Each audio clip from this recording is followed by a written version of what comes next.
tumejipanga, tuna mikakati, tunakutana, tunaongea, tunajadiliana. Hatuendi vitani, lakini tunakwenda kusimamia usalama, tunakwenda kusimamia amani, tunakwenda kusimamia utulivu wa taifa letu kabla, wakati na baada ya uchaguzi mkuu. Naomba tena nichukue fursa hii kumshukuru Mheshimiwa Dr. Samia Suluhu Hassan, Rais wa Jamhuri ya Muungano wa Tanzania na serikali ya awamu ya 6 kwa kuiwezesha Wizara ya Mambo ya Ndani ya Nchi kibajeti vifaa na vitenda kazi mbalimbali vya kisasa ambavyo vimesaidia kuimarisha na kuboresha utendaji wa Jeshi la Polisi na vyombo vya usalama vilivyo chini ya wizara hii. Jeshi la Polisi lina wajibu wa kuhakikisha amani, utulivu na usalama wakati wa uchaguzi mkuu wa rais, wa bunge na madiwani.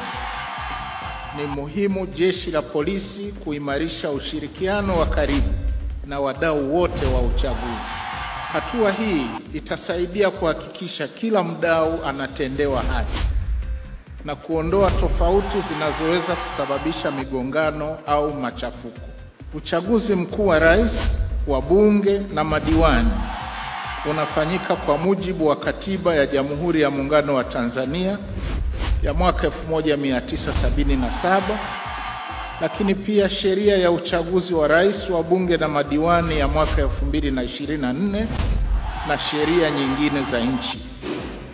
Mathalan, sheria ya uchaguzi imeweka masharti mbalimbali yanayopaswa kuzingatiwa ili kuwa na uchaguzi huru na wa haki, kuanzia uandikishaji wa wapiga kura, uteuzi wa wagombea wa nafasi mbalimbali, kampeni za uchaguzi, utaratibu wa kupiga na kuhesabu kura, makosa ya uchaguzi na utaratibu wa kupinga matokeo ya uchaguzi. Hivyo ni wajibu wa Jeshi la Polisi na wadau wengine wote wa uchaguzi kuielewa vizuri sheria hii na kusimamia utekelezaji wake ili kuepuka kuonea watu na kuvuruga uchaguzi. Ninaliomba Jeshi la Polisi lishirikiane kwa karibu na Mamlaka ya Mawasiliano Tanzania TCRA pamoja na taasisi nyingine za serikali ili kujiandaa vyema kutumia teknolojia ya habari na mawasiliano katika kufuatilia taarifa mbalimbali zenye mlengo wa uchochezi zinazotolewa kupitia mitandao ya kijamii na vyombo vingine vya habari.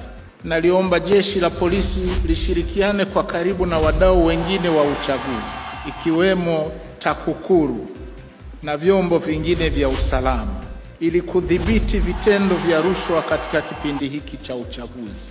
Wananchi wanatakiwa kuchagua viongozi kwa kuzingatia ilani za vyama vya siasa pamoja na uwezo halisi wa kiuongozi wa wagombea husika.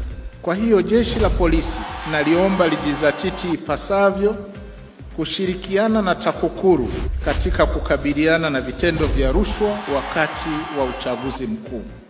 Aidha, napenda kutoa wito kwa wananchi na wadau wote wa uchaguzi kutoa taarifa za vitendo vya rushwa kwa TAKUKURU ili hatua madhubuti zichukuliwe kwa haraka na kuhakikisha kuwa wananchi wanachagua viongozi bora kwa hiari yao na sio kwa kununuliwa.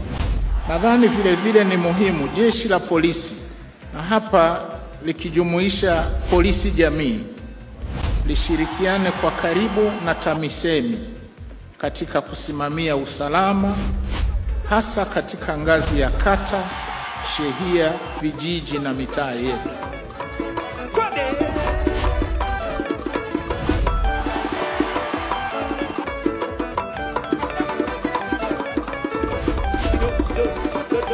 Go.